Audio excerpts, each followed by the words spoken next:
김정은 교수님, 오늘 사실 식사 보기만 해도 굉장히 풍성하고 맛있어 보이는데 이 메뉴가 굉장히 좀 특별하게 준비한 메뉴라고 들었어요. 네.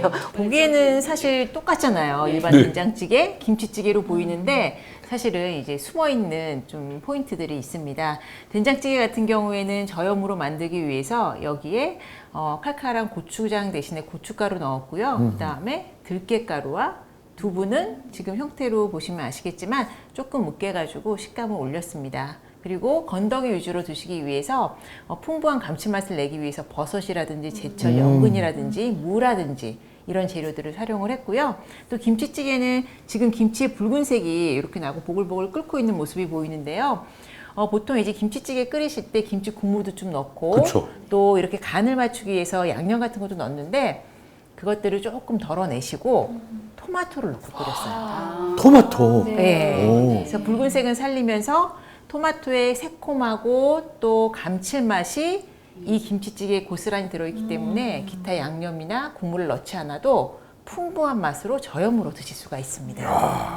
맞아요. 우리 한식 메뉴가 정말 좋은데 네. 저도 환자분들한테 항상 국물 드시지 마세요 하는데 그쵸. 다들 하시는 말씀이 국물 안 먹으면 무슨 맛으로 먹냐, 네. 찌개를 무슨 맛으로 먹냐 이러시거든요. 근데 오늘 말씀 주신 대로 해 드시면은 좀 염분 섭취를 줄이면서 맛있게 즐기실 수 있을 것 같아요. 근데 사실 주변에서 보면요. 여름에 땀을 많이 흘리니까 네. 땀을 흘렸으니까 염분이 빠져나가서 이걸 그냥 염분을 먹어야 된다고 막 하시는 분들이 많아요. 근데 사실은 이 염분을 몸으로 빠져나갔다고 해서 우리가 섭취한다. 실제로 우리가 일반적으로 염분 섭취를 많이 하고 있습니다. 따라서 이런 염분이 많이 들어갈 거로 의심되는 것들을 이렇게 준비해서 먹는다고 하면 정말 도움이 많이 될 것 같습니다. 김정은 교수님이 만들어주신 오늘의 식사는요, 제가 좀 이름을 붙여보면은, 우리 가을에는 제철 식재료가 많잖아요. 그리고 가을에는 먹을 게 너무 많아가지고 살이 찌는 계절인데요. 많이 먹게 되면 걱정하는 것이 뭐냐면은, 칼로리도 많지만, 나트륨 섭취가 많은 거예요. 예, 그래서 매일 드시는 된장찌개와 김치찌개는 저염으로 하고, 그리고 가을 식재료를 가지고 만든 아주 맛있고 건강한 식단인 것 같아요. 맞죠? 네. 아, 이렇게 차려만 놓고 네. 먹지 못하니까 너무 군침 나가지고. 배고파요? 네, 네. 저희 좀 맛을 좀 보고 맛도 어떤지 저희 네. 좀 보겠습니다. 네. 김치찌개 이제 저염을 하기 위해서 토마토를 사용하셨는데요. 우리가 이제 김치찌개의 특징적인 맛을 생각하면 신김치. 그렇죠? 그리고 우리 김치찌개가 가지고 있는 감칠맛. 네. 네. 그런데 토마토가 가지고 있는 것은 뭐냐면 토마토가 이제 약간 새콤하면서 또 이게 단맛을 가지고 있거든요. 네. 그래서 김치찌개가 가지고 있는 그 맛을 우리가 그 토마토로 대체해서 만드신 것 같아요. 제 말이 맞죠? 네, 예. 맞습니다. 영양학적으로는 토마토를 넣기 때문에 김치찌개가 가지고 있는 나트륨을 배출할 수 있어요. 그렇죠? 우리 나트륨을 적게 먹는 방법은 양도 적게 먹어야 되겠지만 체내에 있는 나트륨을 배출하는 그런 채소를 먹어야 되는데요. 토마토는 단맛이 가지고 있는 채소 같은 과일이잖아요. 근데 그거 아시죠? 아무리 이런 영양가가 있어도 맛이 없으면 소용이 없는데요. 제가 먹어보도록 하겠습니다. 떨리는 순간입니다. 맛이 없을 수가 없을 것 같습니다. 너무 맛있는데요?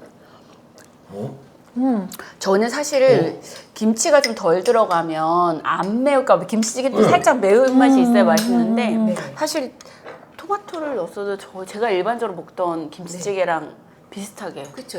네, 저 차이 거의 없어요. 네. 우리가 왜 서양 요리에서도 토마토만을 가지고 소스를 만들면 그것만으로도 사실 무언가 다른 재료가 들어가지 않아도 파스타 소스나 이런 것들은 굉장히 훌륭하잖아요. 네. 토마토에도 감칠맛 성분이 다시마에 들어있는 것과 똑같은 글루탄산 나트륨이 들어있어요.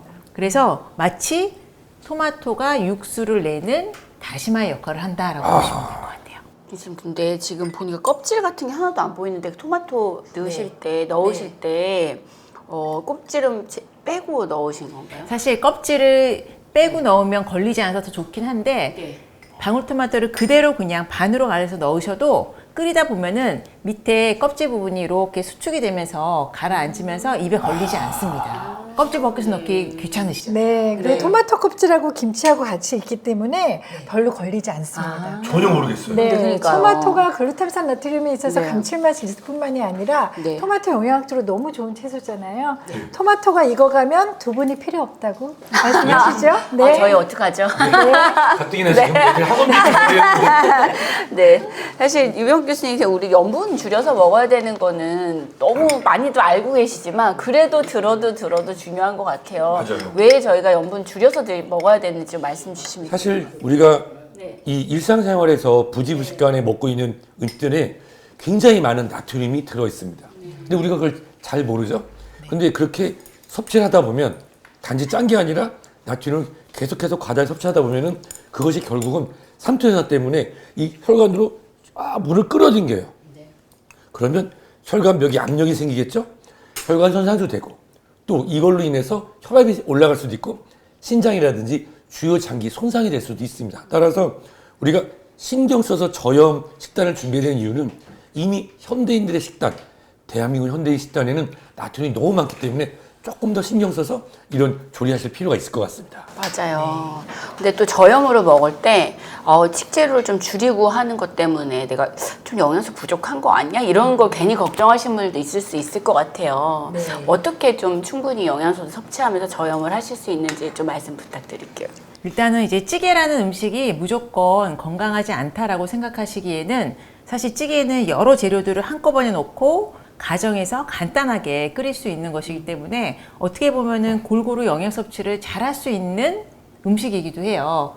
그 대신 찌개를 보다 건강하게 먹기 위해서는 국물보다는 좀 건더기 위주로 채소와 오늘은 뭐 돼지고기, 살코기 부분을 좀 넣었는데 뭐 이런 식으로 좀 동물성과 식물성 재료 그리고 국물 위주보다는 건더기 위주로 드시되 국물을 드실 때는 지금 뭐 감칠맛과 염분을 줄이기 위해서 토마토 넣었잖아요. 그런 식으로 좀 포인트를 좀 잡고 신경을 쓰셔서 국물 요리 하나를 좀 정성스럽게 만드시면 사실은 다른 반찬이 별로 필요가 없습니다. 네. 근데 많은 분들이 이제 저염 식사를 하라고 말씀드리면은요, 무조건 드시지 않으세요. 양을 줄이거든요. 네. 근데 저희가 저염 식사를 하라고 말씀드리는 거는 충분히 섭취하면서 나트륨 섭취만 줄이라고 하는 거죠. 네, 저희가 식재료 안에도 나트륨을 모두 다 가지고 있습니다. 채소에도 나트륨 많이 들어있잖아요. 그리고 육류나 또 우리 그 생선류에도 나트륨 들어있고요. 저희가 나트륨을 줄이라고 하는 거는 부가적으로 들어오는 소스라든지 그 다음에 첨가되는 그런 나트륨의 섭취를 줄여야 되는 거죠. 근데 지금 말씀하신 대로 조리를 하면은 우리가 늘 기억하던 그 김치찌개의 맛, 네. 짭조름한 그 맛은 있는데 교수님 말씀처럼 나트륨을 줄이고 맛은 그대로 있으니까 땡기는데요. 더 주시겠어요? 네, 조금만 더 드리겠습니다. 그리고 된장찌개도 보니까 재료가 이제 골고루 들어있어서 말씀 주신 대로 영양소 챙기는데 이게 야채도 있고 단백질, 식물성 단백질 성분도 들어있고 해조류도 들어있고 너무 좋은 것 같아요. 이렇게 드시기만 해도 정말 이렇게 밥하고만 드셔도 영양학적으로는 문제 없는 거죠. 그렇죠. 우리가 이제 보통 찌개를 얘기할 때는요, 네. 국물하고 다르게 건더기 위주로 드시라고 말씀드리는데요. 그 이유는 우리 찌개류가 가지고 있는 단점, 나트륨을 줄이기 위해서는 채소류 섭취를 좀 충분히 하시는 게 필요합니다. 우리 지금 특히 된장찌개는 콩으로 만들었잖아요. 우리 식물성 단백질이 아주 대표적인 단백질이죠. 그래서 단백질 섭취량도 충분히 먹을 수 있고요. 또 지금 밥도 연근밥을 하셨어요. 네. 가을 채소의 대표적인 뿌리 채소. 연근은 우리 밥과 같이 드셨을 경우에는 이 식이섬유소를 충분히 가지고 있기 때문에 저작 활동을 많이 해서 어때요? 혈당도 그렇죠. 천천히 천천히 올라가고 올라가죠. 그리고 포만감 가져서 우리 저절로 다이어트가 될 수 있는 네. 그런 식재료라고 얘기할 수 있습니다. 네, 사실 저는 연근조림 연근을 되게 좋아하는데 보통 조림으로만 해서 반찬을 먹었었는데 사실 저염을 시작할 때 조린 음식은 피해야 되잖아요. 근데 이 방법이 굉장히 좋은 것 같아요. 이 밥은 할 때 그냥 밥을 지을 때 연근을 넣기만 하고 똑같이 밥을 지으면 되는 걸까요? 네, 연근 조금 도톰하게 썰어 주시면은 또 부서지지 않고 요 식감 그대로 살리실 수 있고, 만약에 어린아이가 좀 이렇게 크기가 커가지고 먹기 힘들다 또는 조금 소화 잘 되게 하고 싶다 그러면 요걸 조금 다져가지고 밥에 같이 섞어서 그냥 밥을 안 치시면 됩니다. 네. 근데 저희가 오늘 가을 네. 가을 재료를 얘기하고자 가을 대표 생선 전어를 준비해 주셨는데 전어의 영양분에 대해서 좀 얘기를 좀 해주시면 좋을 것 같아요, 교수님. 가을 전어는 뭐 가을을 전어 먹기 위해서 기다린다고 해서 네. 그렇구나. 네. 처음 봤어요, 저도. 네. 며느리도 아, 돌아온다. 진짜요? 집 나간 며느리도. 예, 네. 많은 분들이 네. 가을이 되면은 가장 기다리는 게 뭐냐 물어봤을 네. 때 전어라고 이야기했어요. 그렇군요. 그래서 가장 기대하는 그런 식품으로 이야기하고 있는데요. 가을 전어는 가장 맛이 좋아요. 그러니까 기름지다고 얘기하죠. 근데 좋은 기름이에요. 우리 불포화 지방산, 필수 지방산 가지고 있고요. 다들 많이 들으시는 EPA, DHA 들어있어서요. 뭐죠? 두뇌 영양. 그렇죠. 띵동. 네. 치매 예방에 도움을 주고요. 또 가을에는 중요한 시험들이 많아요. 아, 네. 그래도 진짜 그렇죠? 팁인데. 그래서 우리 가을 전어를 드시게 되면은 두뇌를 아주 활성화시키는 데 도움을 주기 때문에 우리 시험 보는 친구들한테도 적극 권장드리고요. 또 이런 이야기 있습니다. 한번 드셔보시는데요. 가을 전어의 머리를 먹게 되면은 깨가 서말이다. 아. 네, 들어보셨죠? 네, 네, 네. 예, 그만큼 고소해요. 그래서 맛도 최고고, 우리 깨가 굉장히 좋은 지방이잖아요. 그래서 이 가을 전어는 우리가 단백질뿐만이 아니라 필수 지방산, 그리고 비타민 무기질을 가지고 있는 그런 아주 맛있는 제철 생선입니다. 지금 얘기 들어보니까 오메가3의 보물찾고 같은 그런 느낌이네요. 아, 그렇죠. 오메가3. 보통 우리가 혈행 개선에도 도움되고, 말씀하신 대로 띵동, 두뇌 기능에도 도움이 된다고 하는데, 맛있기도 할 것 같은데요. 네. 사실 가을철에 또 호흡기 감염도 많고 하는데 항염증 효과도 있어서 네. 또 드시면 너무 좋을 것 같고요. 근데 일부러 전어를 구이로 준비해 주신 거 맞죠? 네, 저요? 사실 구웠을 때가 제일 맛도 있고요. 뭐 양념장을 뿌린다거나 그렇게 드실 수도 있는데 고소하기 때문에 사실 특별한 간이 없어도 구우는 것만으로도 맛이 있고요. 근데 좀 주의하실 점이 좀 장가시가 좀 있어요. 그래서 드실 때 좀 바싹 구워서 꼭꼭 씹어 드시면은 또 장가시 걸릴 걱정이 없으니까 좀 신경 써서 그 부분은 드시면 좋을 것 같습니다. 네. 냉채를 버섯을 넣고 만든 거는 사실 처음 봤어요. 처음 봤어요. 네, 이건 조리는 어떻게 하신 걸까요? 사실 뭐 냉채 만드는 방법은 간단해요.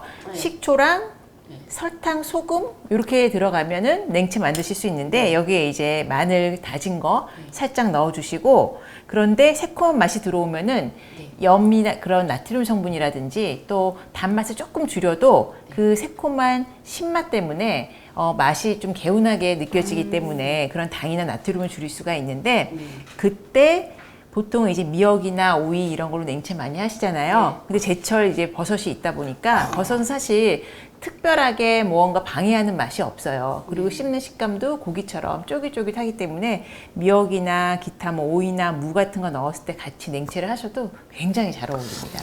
겨울 들어가다 보니까 네. 비타민 D가 생각나는데 그렇죠. 이 버섯하고 비타민 D. 네. 그런가요? 역시. 제가 말씀드리고 싶어요. 네. 예, 제가 비타민 D 전공자잖아요. 아, 네. 저는 비타민 D를 먹도록 하겠습니다. 아, 네. 저도 버섯은요, 맞춰보겠습니다. 특히 네. 이제 가을 버섯은 우리 햇빛 영양소, 비타민 D를 충분히 가지고 있는 버섯이에요. 겨울이 되면 햇빛을 쐴 가능성이 훨씬 줄잖아요. 그래서 가을에는 버섯 꼭 드셔주셔야 되는데요. 버섯이 가지고 있는 장점은 영양학적으로 비타민 D가 함유하고 있는 것도 있지만 버섯은 감칠맛. 네, 그래서 짠맛을 대체할 수 있고요. 그리고 또 버섯이 식감이 고기처럼 이렇게 잘 저작 활동하는 고기 맛을 가지고 있어요. 그 다음에 제가 감히 김정은 교수님이 만드신 버섯과 다시마의 냉채의 장점을 또 하나 말씀드리면 뭘까요? 우리가 냉채를 만들 때는 아까 식초와 소금을 네. 쓰신다고 하셨는데요. 이 다시마를 쓰게 되면 짠맛이 있잖아요. 소금을 안 쓸 수 있습니다. 그래서 식재료가 가지고 있는 나트륨만 네. 먹을 수 있기 때문에 이 버섯과 다시마 냉채는 그야말로 저염을 할 수 있는 아주 골격에도 좋고 그 다음에 우리 비타민 D의 기능 중에 요새 면역이죠. 네. 맞습니다. 면역력 향상하는 그런 우리 겨울철을 대비하기 위한 가을에 아주 제철 식재료 2가지로 만들어주신 최고의 반찬이라고 얘기할 수 근데 있습니다.